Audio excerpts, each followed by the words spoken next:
Yes, reka twongere tubahe ikaze bakunzi iba Kigali Real News. Ni mu nkundi rero tubazanire updates zikomeye ku rwego rwo hejuru, aho magingo aya ibintu bihinduye isura. Biragaragara ko ndetse biranemezwa yuko Colonel Wiringoma yaba yashyinguwe mu mashyamba ya Zarwa. Ese nibyo? Uraje umenye akantu ku kandi. Nkundira rero ku murongo wa telefone twumve Bwana Bizima. Bwana Bizima, ngo bimeze gute? Ngo umuriro ukomeje kwaka mu tuhe duce? Yego, umuriro ukomeje kwaka mu gice cya Sud Kivu, hano za Minembwe, mu gace ka Rusuku, ndetse ubona ko bitoroshye cyane. Ikindi gice turi buvugeho naho imirwano imeze nabi ni mu gace ni muri Karehe, bivuga ko naho hariyo imirwano kuva kuri Mayimayi ndetse na Wazalendo. Muri utwo duce basa naho bagabye ibitero ku birindiro bya M23. Turavuga ku gace ka Masisi, aho imirwano imaze iminsi muri kino gice cya Gatoyi hano za Mahanga. Ubona ko naho imirwano itoroshye cyane, ari naho iranditse ku buryo burenze. Turi bubasobanurire mu magambo arambuye neza uko byagenze kuri uyu munsi. Yes, nibyo ni updates zako kanya. Bwana Bizima, uraguma ku murongo wa telefone nta kibazo. Turakomeza tugende tuvugaho, ariko mbere yuko tubwira abakunzi bacu, turarebera hamwe ibikomeje kwibazwa n'abatari bakeya, ndetse ibitangazamakuru byagiye byandika Colonel Wiringoma yaba yarishwe.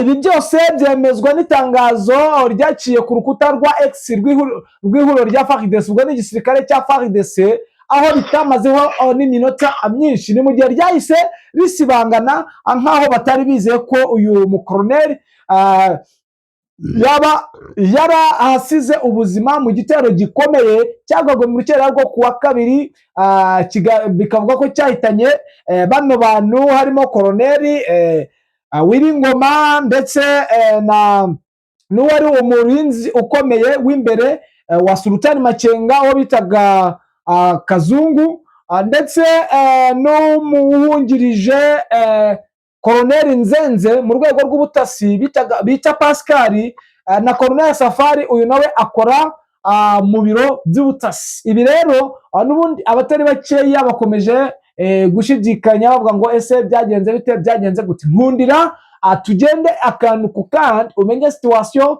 ndetse tumenye nuko bihagaze magingo aya. Ese Colonel Wiringoma bigaragara ko yaba yarashyinguwe ku munsi wo kuwa gatatu, agashingurwa mu ishyamba ryahegereye Rubaya. Ese byaba ari byo?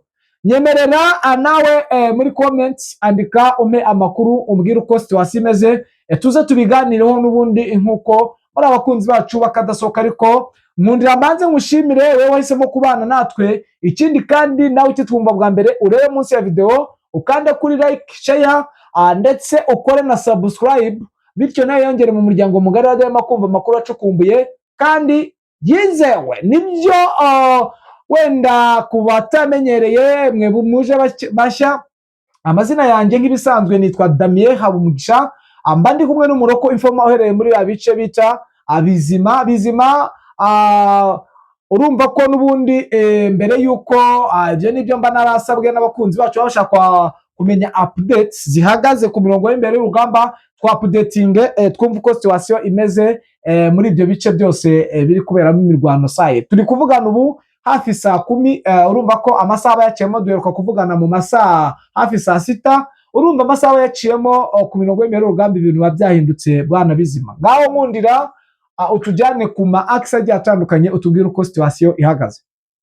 Yego, niko bimeze ubu mu gace ka Sud Kivu hano muri Minembwe. Uzi imirwano imaze iminsi hari, ni ibintu bikurikiranwa buri munsi. Urugamba rero ruracyambikanye muri aka gace ko kwa Murima na Rusuku, ndetse bivuga ko uhereye igitondo cy'uyu munsi ukageza kuri aya masaha nta hantu habaye imirwano, ndetse yatangijwe n'ibitero bya drone kuva ku ruhande rwa M23 yoherezagayo. Ndetse ubona ko aka gace ko kwa Murima karimo ingabo z'u Burundi cyane, z'Abatanzania FDLR, Wazalendo, zarimo ku buryo buhagije cyane. Ubona ko ryari nk'itsiko ryabo iyo imirwano yabananiraga mu gice cyo hejuru hariya ujya za Kwezero ndetse na za Rwitanguku n'ahandi. Wabonaga ko ariho hasaga naho haba ubuhungiro bwabo inshuro nyinshi cyane. Rero M23 nayo yabakoze agashya bitunguranye ibagabaho ibitero ndetse bya drone ku buryo byari bibanzikanye n'ibyo ku butaka, ku buryo habaye isibaniro bigasa naho biguye hejuru ingabo z'u Burundi, z'Abatanzania na FARDC Wazalendo bari bari muri ako gace, kuko bivugwa ko haguye benshi cyane ndetse hakabashwa kuba hafashwe ndetse umuyobozi w'ingabo z'u Burundi uvuga ko ari koloneli uzasanga leta na koloneli n'ubundi bari basanganywe wawe wafatiwe mu mirwano hariya. Rero ni imirwano isa naho ubona ko yaciye intege cyane FARDC n'ira Croatia yose biri kumwe, bivuga ko batangiye gushidikanya ku mirwanire yabo ndetse n'icyo bakora kugira ngo babashe kubungabunga umutekano wa kiriya gice cya Uvira ndetse n'agace ka Baraka, ubona ko bafite ubwoba cyane yuko hashobora kuba impinduka bakaba bagira agace bigarurira muri turiya, bitewe n'umuvuduko ubona ko M23 noneho iri kugaba ibitero igennye gufata hari ibice ishaka kwigarurira atari bimwe byo kwirwanaho byari bisanzwe mu gace ka Minembwe mu mirwano yose imaze igihe itambutse. Yego, turakomeza twerekeze muri aka gace muri aka gace ka Uvira hari ikintu kiri kuvugwa muri Baraka cyane bikomeye, mpawe amakuru n'umuntu uhari kuri iyi saha tuvuganiyeho, abaye nkumbaza ati ni ibiki byabaye Minembwe bitewe na muvoma yabonaga Baraka idasanzwe, ariko yaratarasobanukirwa ibyo ari byo. Haje kubaho gukurikirana amakuru amenya ko hari imirambo myinshi y'ingabo cyane z'Abatanzania n'Abarundi barimo gushakishwa uburyo ki bakoherezwa kwa muganga ku nkomere, ndetse n'imirambo ubona ko iri gukurwa mu mamodoka ayavana hariya ugana mu misozi miremire. Rero biravugwa ko cyane urugamba rw'uyu munsi ndetse mu gitondo urwo rwakoreshejwemo na drone rwabatunguye, kuko bashobore kuba bari badateganya ko bishoboka ko M23 yaboherezaho drone muri ibi bihe. Rero bigaragaza ko habayeho gutakaza cyane muri aka gace. yes, nibyo biravugwa ko n'ubundi ihuriro rya AFC M23 ryatangiye kugaba ibitero muri Sud Kivu ikoresheje amadrone. Niko biri, ariko mbere y'uko wenda ukomeza kuyandi ma action, ndagira ngo mbwire abakunzi bacu ko iki ari igihuha cyambaye ubusa. Bivuga ko Wiringoma yashyinguwe kuwa gatatu ndetse agashingurwa mu ishyamba ryegereye Rubaya. Umusirikare nk'uriya ntabwo yashyingurwa muri ibyo bice gusa. Ku mbuga nkoranyambaga biba byatangajwe cyane cyane ku matwita. Amatwita benshi basigaye bayakoresha babeshya cyane, ariko nubwo bivugwa ko ibintu bikomeje kuba bibi cyane, ari uwanyohereje amakuru arambwira ngo la nouvelle ne sont pas bonne pour le FARDC et leurs alliés. L'armée révolutionnaire congolais, ubwo ni RS, ubwo ni AFC n'ubundi M23, est active des opérations de contre-offensive Kochadi Bazo Palangana Bo Ntama. Uyu ni umuntu wanjye wa hafi wo muri biriya bice, urumva ko yakubisemo n'ibyo bitiringara, ariko urumva ibintu ari kuvuga ko hano n'ubundi i Masisi ibintu bikomeje kuba bibi kuri FARDC, ntago biyibereye byiza. Niko ari kumbwira, niko ari kuvuga. Ari kuvuga ko iri huriro rya AFC M23 bari gukora ibikorwa by'indashyikirwa kandi operasiyo ziri offensive. Ngira ngo murabyumva neza mu gifaransa uburyo yabivuze, ariko Mubaziringara yavuze ngo Konshadi Bazo Palangana Bantaba. Urumva ko n'ubundi ibintu bikomeje kuba bibi. Bwana Bizima atujyane mu yandi maxe vuba vuba twihuta, bohere aho Karehe. Iyo ni teritwari ya Karehe ihana imbibi n'ubundi na Sud Kivu. Wumva ko n'ubundi mirwano isa nkaho ikomeye. Uduhe na situation y'aho ngaho Katoyi hakomeje kubisubirana. Ese niyo mpamvu ihuriro rya FARDC ho ritari ryahafata?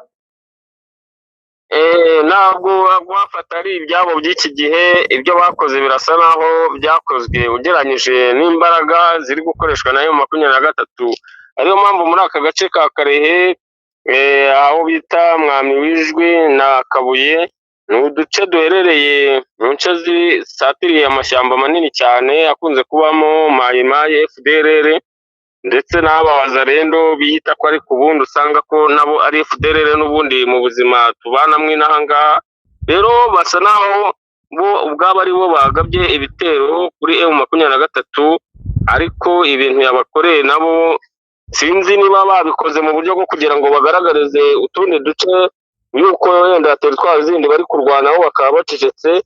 Habayemo kuraswa, basa naho bakwiye imishwaro ku buryo byageze ubwo M23 isa naho ibakurikiye nayo ubwayo irababura bitewe no gutatana gukabije kwabayeho, ndetse bivugwa ko hari intwaro zagiye zitoragurwa mu mihana ndetse no mu mashyamba hirya no hino, bajugunye biyambuye imyenda isanzwe impuzankano baba bafite, bakiyambara imyenda isanzwe bakigira mu giturage mu buryo bwo kugira ngo hatabaho gukurikiranwa. Agace rero bavuga ko basa naho bashwiragiriyemo ni aka ka Rushihe ndetse na Rutare, biri mu bice byerekeza n'ubundi mu nce zijya nk'aho uba usa n'uva muri Warikare winjira za Masisi. Rero aka ni agace katakunda kuvugamo imirwano kenshi, ariko ubona ko FDLR n'ubundi ndetse na mayimayi ziba ziri, ariko zigahorana ikikango cy'uko yagaruye ibitero kuri M23 ikaba yabagwa nabi nk'uko byayigendekeye.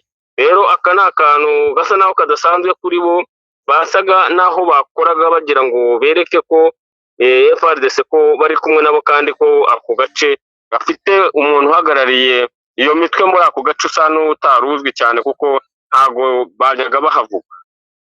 Reka twerekeze aka gace ka Masisi, hamaze imirwano iminsi ndetse irenga ibyumweru 2 ikajije umurego muri iki gice cya Gatoyi. Bivugwa ko imirwano uzi ko guhera mu gitondo twagiye tugaruka ku byaho, ariko ubu agace cyane gasa naho kibasiwe kuko habayemo ikintu kimeze nko gutabaza bari gusaba umusada ku buryo burenze, bahamagara muri FARDC ndetse n'izindi pozisiyo ziri muri icyo cyerekezo cyabo, barimo ko bakwiye gutabarwa bitewe n'ikintu gishya M23 yabaye nk'ikorera muri aka gace ka Mahanga, kuko bivuga ko ari defense nini cyane kandi yari isa naho bwari ubuhungiro bwa FDLR ndetse n'ingabo zitandukanye ziri muri aka gace.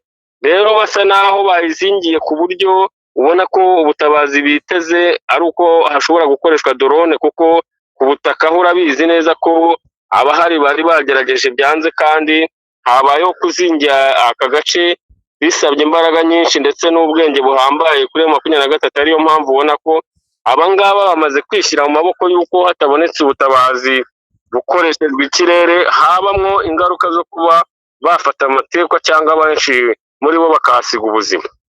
Yes, bwana Bizima nkundira, hari umu undercover wanjye umpaye amakuru, wenda mbere y'uko dusoza ndagira ngo nyavugeho, aho hano ku Ndondo abadede bashatse kwinjira bagakubitwa cyane 55 bagafatwa miri. Abasirikare bafatwa miri, wowe uri kuri tere, iri huriro rya AFC ribashyira hehe?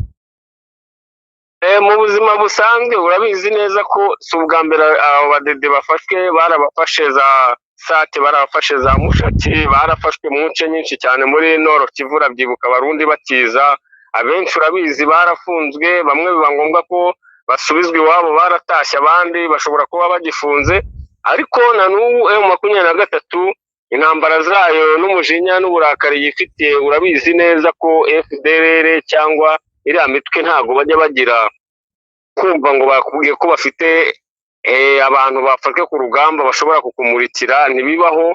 Ariko uko bisa kose M23 iyo yatanze iyi mibare bivuga ko izo ziba ari imfungwa z'intambara kandi ibi bafite abo itatangaje ibaye irigennye kuba yagira ikindi gikorwa ibakorera, ndakeka itakwirwa itangaza iyo mibare ko yafashwe. Rero abo ngabo nk'uko umubare uri baba bahari iteka ryose bibaye ngombwa mu mahame y'intambara, basabwe n'uwo mubare w'abo bantu bagaragaza ko bafashwe bawutanga. Yes, bwana Bizima nkundira musezere, n'ubundi update zo nakagaruka ukomeje uturebere tuze gusubira. Yego urakoze cyane. Yes, namwe bakunzi bakadasohoka, reka tubashimire tubifuriza amahoro y'Imana, dukuraho urujijo rw'ibikomeje kugaragara ku mbuga nkoranyambaga ngo ivya Willy Ngoma bashyinguwe ku munsi wo kwa gatatu, ntago ariko biri. Ishingurwa rye niriba rizamenyekana ndetse ihuriro rya AFC rizabigaragaza cyangwa rizanabitangaza.